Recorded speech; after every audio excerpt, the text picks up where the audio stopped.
मैं विनोद शर्मा, सहायक प्राध्यापक हिंदी, शासकीय डॉक्टर खूबचंद बघेल शासकीय स्नातकोत्तर महाविद्यालय भिलाई 3 में हूँ। मैं आज आप लोगों से चर्चा करूँगा हिंदी में स्वच्छंदतावाद पर। वस्तुतः होता ये है कि जब भी दो बड़े साहित्यिक कालखंड शुरू होते हैं या खत्म होते हैं तो उसके बीच में एक गैप होता है, उसके बीच में एक फांक रह जाती है और उस फांक में संक्रमणशील रचनाएं अपनी जगह बनाती हैं। ये रचनाएं कई दृष्टिकोण से बड़ी महत्वपूर्ण होती है। एक तो ये कि वो पुरानी जाती हुई प्रवृत्तियों के ढहने की आवाज उसमें सुनाई पड़ती है, दूसरी ओर नए आने वाले युग की प्रवृत्तियों के हल्के हल्के पदचाप उसमें सुनाई पड़ने लगते हैं। हिंदी में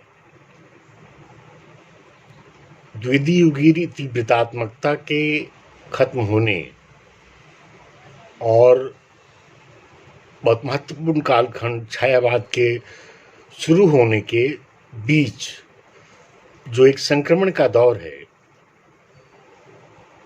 जिसमें कई रचनाकार आते हैं। श्रीधर पाठक हैं, रामनरेश त्रिपाठी हैं, अयोध्या सिंह उपाध्याय और हरिऔध हैं, गया प्रसाद शुक्ल स्नेही हैं, बहुत सारे छोटे छोटे रचनाकार हैं, लेकिन बहुत महत्वपूर्ण रचनाकार हैं। ये इन पर चर्चा करते हुए उनकी कविताओं को रामचंद्र शुक्ल स्वच्छंदतावादी कविताएं कहते हैं। विशेषकर श्रीधर पाठक पर जब वो चर्चा कर रहे होते हैं तो कहते हैं कि वो स्वच्छंदतावादी कवि हैं। मित्रों, ये स्वच्छंदतावाद का मतलब क्या है, पहले तो ये जानना जरूरी है कि स्वच्छंदतावाद जब कह रहे थे आचार्य रामचंद्र शुक्ल, तो उनका इशारा किन ऐतिहासिक परिस्थितियों की ओर था, किन साहित्यिक परिस्थितियों की ओर था, उसको समझने की जरूरत है। और उसके लिए हमें जर्मनी के 18वीं शताब्दी में पहुंच जाना पड़ेगा, जहां प्लूटो और अरस्तु के अतिशय बुद्धिवादी दर्शन के विरोध में एक भाववादी दर्शन पैदा होता है, जिसका नेतृत्व हीगेल और सीलर कर रहे हैं। इस भाववादी दर्शन के भाव प्रवणता का गहरा प्रभाव, गहरी छाप जर्मन सौंदर्य शास्त्र पड़ती है। और तय है कि उस समय के इस अनुगूंज के छाप जर्मनी के रोमांटिक कविता पर ही पड़ती है। यही नहीं, बल्कि जर्मन सौंदर्य शास्त्र बहुत दूर तक जाकर अंग्रेजी रोमांटिक कविता को प्रभावित करता है। तो दार्शनिक स्तर पर ये एक परिवर्तन, बहुत बड़ा परिवर्तन 18वीं शताब्दी की जर्मनी में होता है, जिसका पूरे यूरोप में प्रभाव दिखाई पड़ता है। दूसरी घटना होती है फ्रांस की राज्य क्रांति 1789 में, जिससे लोकतंत्र और समानता, स्वतंत्रता जैसे बहुत सारे मंत्र निकलकर सामने आते हैं, जो आधुनिक जीवन मूल्य हैं। तीसरी महत्वपूर्ण घटना होती है औद्योगिक क्रांति के रूप में, जब मोड ऑफ प्रोडक्शन चेंज करता है, उत्पादन का साधन बदलता है सरप्लस उत्पादन होता है और सरप्लस उत्पादन को खपाने के लिए यूरोपीय राष्ट्र विभिन्न छोटे छोटे राष्ट्रों को अपना उपनिवेश बनाते हैं, एक बाजार के रूप में, जिसमें भारत भी एक उपनिवेश है। तो ये जो तीन महत्वपूर्ण घटनाएं हैं, ऐतिहासिक घटनाएं हैं, दार्शनिक स्तर पर भाववादी दर्शन का जन्म हेगल और शिलर के तौर पे,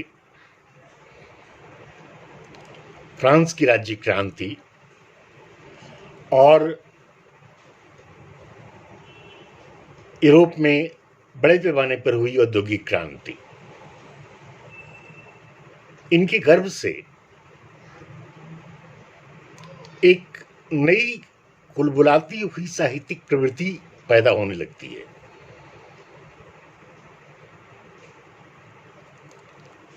जिसे अंग्रेजी में प्री रोमांटिक पोएम्स या प्री रोमांटिक फेज कहा जाता है। यानी वह रोमांटिसिज्म के आने की आहट है, पूरी तरह रोमांटिसिज्म है नहीं, पूरी तरह पुरातन खत्म नहीं हुआ है और नया भी पूरी तरह नहीं आया है, नहीं बना है, उसकी संरचना साफ तौर पे उभर कर सामने नहीं आई है।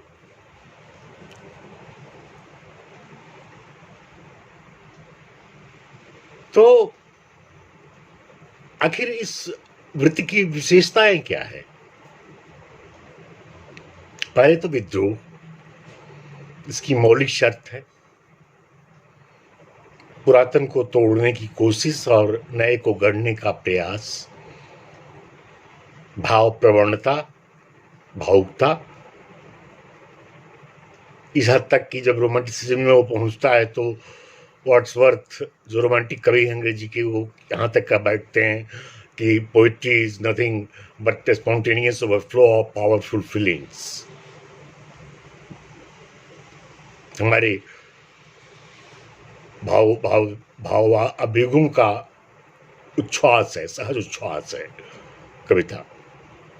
तो कविता की ये बदली हुई परिभाषा है, कविता की बदला हुआ मिजाज है।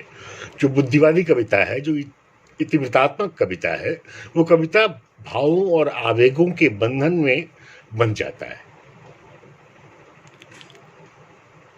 कविता में एक दूसरा परिवर्तन नहीं होता, एक तीसरा परिवर्तन होता है, वो है कल्पना के तत्व का आना, इमेजिनेशन का आना। और इमेजिनेशन कई प्रकार से दस्तक देता है उस समय की कविताओं में। बाद में कॉलरिज के यहाँ कल्पनावाद भी एक वाद ही बनकर के सामने आ जाता है और वो स्वीकार करते हैं कि imagination is a thing which is a interference into the crude reality.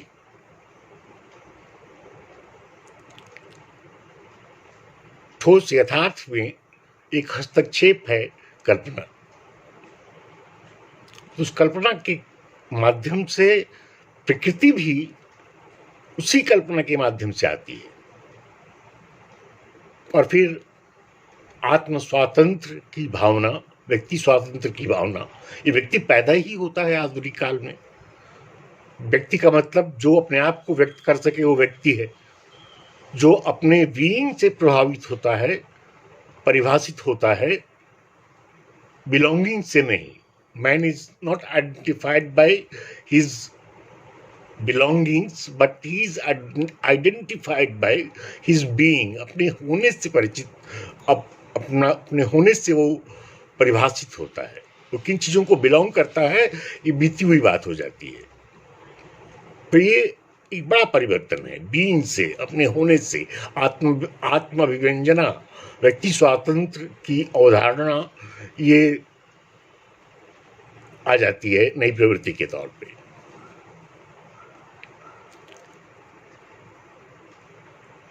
ये प्रवृत्तियां प्रकृति के जिज्ञासा के तौर पर भी आती हैं, प्रकृति के प्रति जिज्ञासा का भाव है।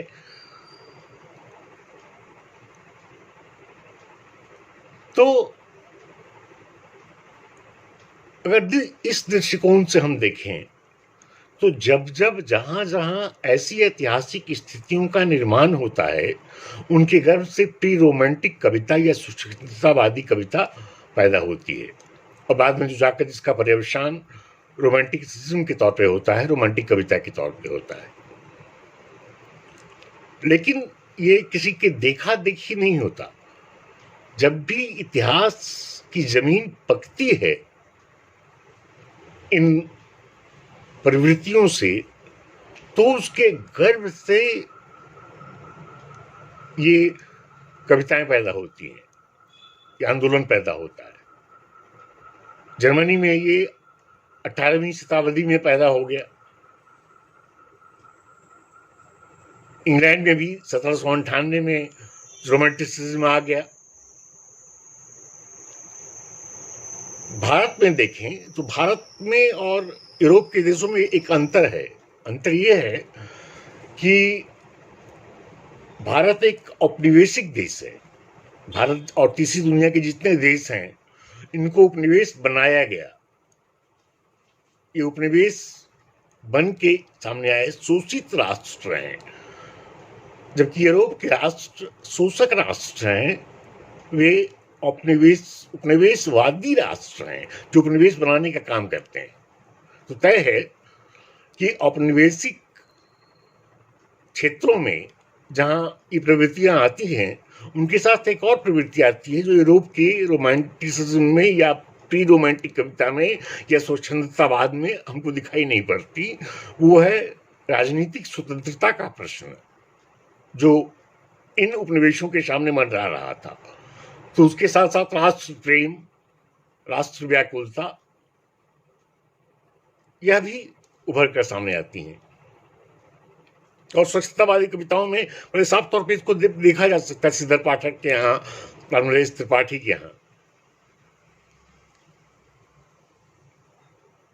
बाद में छायावादी कविता में व्यापक हिमाद्रि तुंग सिंह से प्रबुद्ध शुद्ध भारती, स्वयं प्रभा समुज्ज्वला स्वतंत्रता पुकारती, वजह से भारत वंदना जैसी कविताएं और बहुत बड़े पैमाने पर आज़ादी की कविताएं लिखी जाती हैं। तो ये एक छोटा सा अंतर है यूरोप और हमारे देश में आने वाली प्री रोमांटिक कविताओं का, स्वच्छंदतावादी कविताओं का। आइए अब इस दृष्टिकोण से हम चर्चा करते हैं श्रीधर पाठक जी पर। पहले श्रीधर पाठक जी सीधे कविताएं लिखते नहीं हैं, बल्कि 3 काव्य संकलनों का, जो प्री रोमांटिक अंग्रेजी कवि हैं गोल्ड स्मिथ, उनके 3 अंग्रेजी रोमांटिक काव्य संग्रहों का अनुवाद करते हैं। एक हर्मिट है जिसका वो एकांत वासी योगी के नाम से अनुवाद करते हैं। एक डेजर्टेड विलेज है जिसका उजड़ ग्राम के नाम से वो अनुवाद करते हैं, और एक ट्रेवलर है जिसको शांत पथिक के नाम से अनुदित करते हैं। डेजर्टेड विलेज बड़ा साफ है कि औद्योगिक क्रांति के बाद जिस तरीके से गांव से पलायन हुआ, शहर का उदय हुआ, मध्य वर्ग पैदा हुआ, तो गांव उजड़े, तो उजड़ ग्राम उस नए ऐतिहासिक परिवेश को कहीं न कहीं संकेतित कर रहा है। ट्रेवलर, शांत पथिक, गांव से शहर की ओर जाता हुआ, एक बदलता हुआ परिवेश, बदलती हुई परिस्थितियां, बदलते हुए ऐतिहासिक दबाव।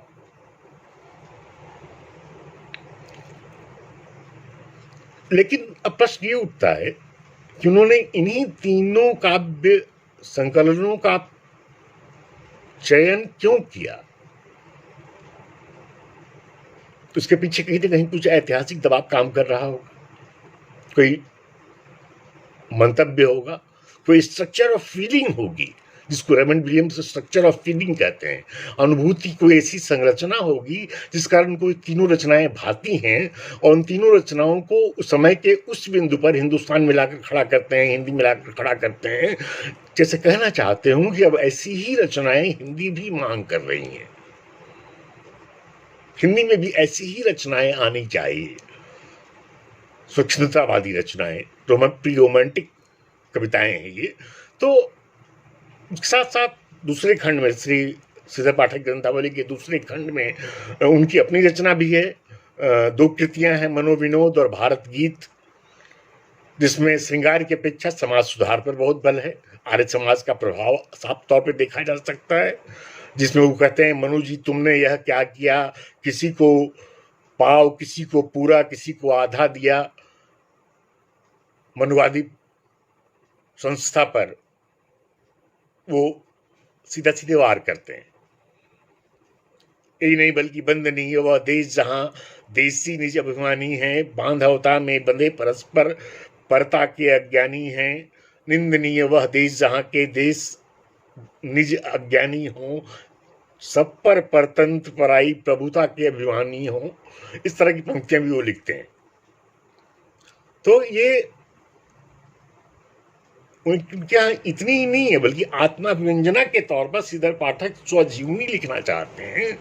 स्वजीवनी में आत्मव्यंजित करना चाहते हैं। ये काम पूरा हो नहीं पाता है क्योंकि उसके पहले ही उनका देहावसान हो जाता है। तो आत्मव्यंजना भी उनके यहाँ है।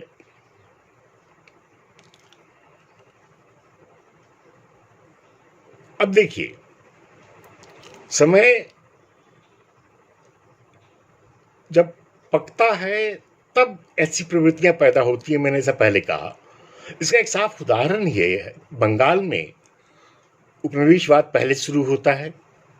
परिणामतः बंगाल में रोमांटिक कविता, स्वतंत्रतावादी कविता और उसके बाद रोमांटिक कविता दोनों पहले आती है। एक गौरतलब है कि 1913 में जबकि प्री रोमांटिक कविता अपने हल्के हल्के पदचाप के साथ चल रही है, 1913 में बंगला के रोमांटिक कवि रविन्द्रनाथ टैगोर को नोबेल प्राइज मिल जाता है। यानी वह कविता, बंगला रोमांटिक कविता अपने उत्कर्ष पर पहुंची हुई है। ठीक बगल की कविता है ये। लेकिन चूंकि हिंदी में स्थितियां नहीं बन पाती हैं, इसलिए हमारे यहाँ स्वतंत्रतावाद बाद में आता है, 1913 के बाद में आता है।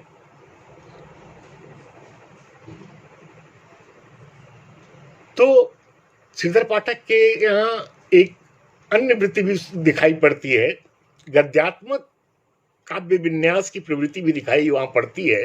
विशेषकर उनकी रचना सांध्य अटन में वो अतुकांत होने की भी कोशिश करते हैं। इसलिए जिस अतुकांत कविता का श्रेय निराला को जाता है, उसकी हल्की पदचाप, हल्की अनुगूंज हम श्रीधर पाठक के यहाँ महसूस कर सकते हैं। दूसरे कवि हैं रामनरेश त्रिपाठी। रामनरेश त्रिपाठी की महत्वपूर्ण कविता है पथिक, मिलन और स्वप्न। पथिक उनमें कालजयी रचना है।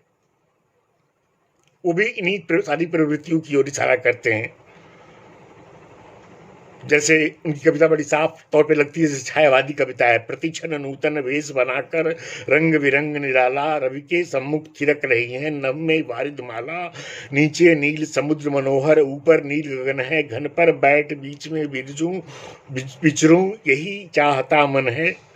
या फिर अरबी फारसी को लेकर के लिखी गई उनकी रचना, मैं ढूंढता तुझेता जब कूंज और बन में, तू खोजता मुझेता तब दीन के वतन में, तू आह बन किसी की मुझको पुकारता था, मैं था तुझे बुलाता संगीत में भजन में।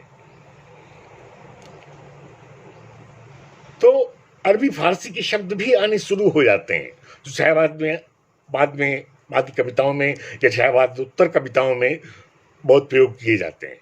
ये भी कविता का भी स्वर की आवाज, अनुगूंज हमें स्वच्छंदतावादी कविताओं में दिखाई पड़ता है। तीसरे कवि हैं गया प्रसाद शुक्ल स्नेही और सत्यनारायण कविरत्न। ये दोनों कवि हैं। एक अन्य कवि हैं राय देवी प्रसाद पूर्ण, सत्यनारायण कविरत्न और गया प्रसाद शुक्ल स्नेही। बुझा हुआ दीपक उनकी रचना, प्रसिद्ध रचना है। 40 कोटि बंधु न देख, देव दबके रहेंगे हम, दरिया को पाट देंगे, जो मिलके बहेंगे हम। ऐसी पंक्तियां गया प्रसाद शुक्ल स्नेही के यहाँ मिलती हैं। स्पष्ट और साफ तौर पे ये खड़ी बोली हिंदी की उन रचनाओं की ओर संकेत है जो छायावादी कविता के तौर पर पर्यवसित होने वाली हैं, और छायावाद के तौर पर पर्यवसित होकर बहुत कम ही समय में खड़ी बोली हिंदी कविता विश्व कविता के बराबर खड़ी हो जाती है। तो उन ऐतिहासिक पलों को, उन ऐतिहासिक क्षणों को, उन ऐतिहासिक प्रवृत्तियों को कहीं न कहीं स्पंदित करती हुई, महकाती हुई, उसका एहसास कराती हुई ये कविताएं हैं जो स्वतंत्रतावाद की कविताएं हैं, जिसको आचार्य रामचंद्र शुक्ल स्वतंत्रतावादी कविता कहते हैं। ये प्रवृत्तियां हैं, उसकी महत्वपूर्ण प्रवृत्तियां हैं। विद्रोह है, कल्पना है, भाव प्रवणता है, अभिव्यंजना है, ये तमाम प्रवृत्तियां हैं उनकी।